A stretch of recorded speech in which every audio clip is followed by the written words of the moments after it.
Alors, je sais pas si vous êtes comme moi, mais perso, parfois j'ai simplement envie d'appliquer un masque au poudre Zanjan sans pour autant avoir des résidus sur la tête. C'est-à-dire, j'applique mon masque et je fais par exemple des tresses et ensuite je vais sous la douche sans défaire mes tresses, je mouille juste mes cheveux et je sors de la douche, le masque est parti, je n'ai pas de résidus. Donc là, j'ai eu envie de faire un DIY spécial masque, mais qu'on peut aussi utiliser en leave-in. Bref, sans plus tarder, on passe dans le vif du sujet. Alors, pour ce masque, je commence par le macérat à queue. Je commence par la poudre de fenugrec qui est riche, mais tellement riche en nutriments, tellement riche en vitamines, en minéraux qui vont faire du bien à nos cheveux. Ça lutte contre la chute des cheveux, ça favorise la pousse des cheveux, ça assainit le cuir chevelu. Bref, c'est vraiment une poudre à utiliser, à inclure dans sa routine capillaire.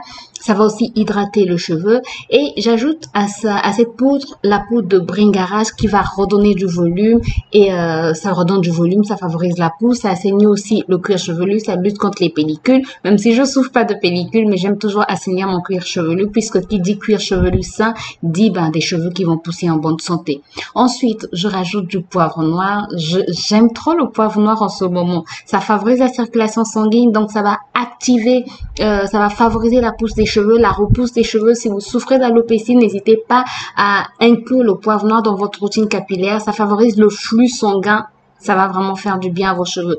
Je rajoute à cela du gingembre qui va aussi favoriser la circulation sanguine. Qui dit favoriser la circulation sanguine dit que l'oxygène arrive vraiment au niveau du follicule pileux. Donc, le cheveu la racine sera bien nourrie et le cheveu qui va sortir sera plus fort et ne va pas se casser. Donc, si on a des cheveux fins, ne pas hésiter à utiliser ce genre de produit.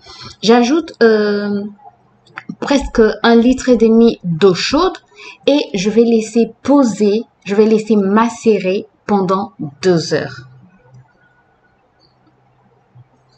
Voilà, vous pouvez ajouter de l'eau de citronnelle, une tisane de citronnelle, une tisane de plante. Ça va vraiment dépendre de vous. Moi, j'ai juste pris de l'eau simple, mais c'est mieux de ne pas utiliser l'eau calcaire. Donc, si vous êtes dans une zone où il y a de l'eau calcaire, utilisez plutôt un macérat, comment est-ce qu'on dit ça? De l'eau minérale. Ensuite, après 2 heures, je filtre le tout. Alors, j'en ai fait beaucoup parce que je vais utiliser une autre partie en vapeau et une autre partie en dernière eau de rinçage.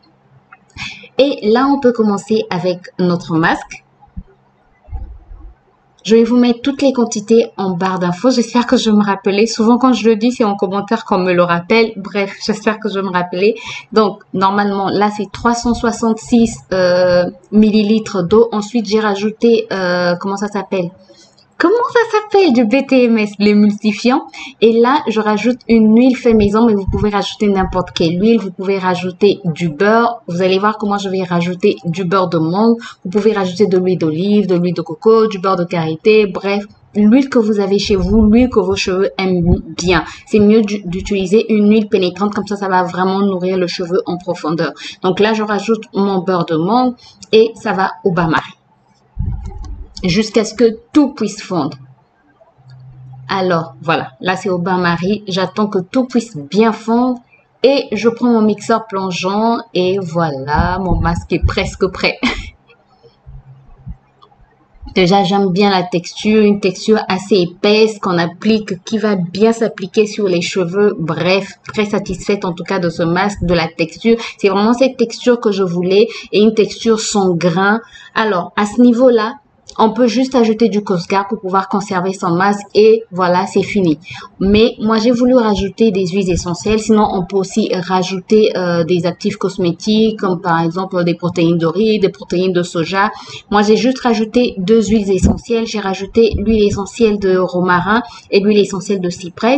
Après, quand je vais utiliser mon masque, je prendrai une partie dans laquelle je pourrais rajouter des poudres, mais je ne pense pas. Sinon, je pourrais rajouter du gel d'aloe vera. Je pourrais rajouter du miel. Voilà. Sinon, là, le masque est prêt. Et voilà, prêt à être utilisé comme masque capillaire, comme leave-in ou encore au niveau des tempes. Moi, je l'utilise aussi parfois au niveau de mes tempes. J'espère en tout cas que la vidéo vous a plu. Si c'est le cas, n'hésitez pas à me laisser un pouce en l'air. à vous abonner si ce n'est pas encore fait et à cliquer sur la cloche pour plus de vidéos. Je te retrouve très bientôt pour une nouvelle vidéo. J'aime trop la texture de ce masque et ça me facilite la vie. Comme ça, quand je veux faire un masque, je n'ai plus à préparer de masque. Tout est déjà prêt. J'applique juste sur mes cheveux. Ça ressemble à un masque du commerce. Voilà, je te retrouve très bientôt pour une nouvelle vidéo. D'ici là, porte-toi bien. Bye bye.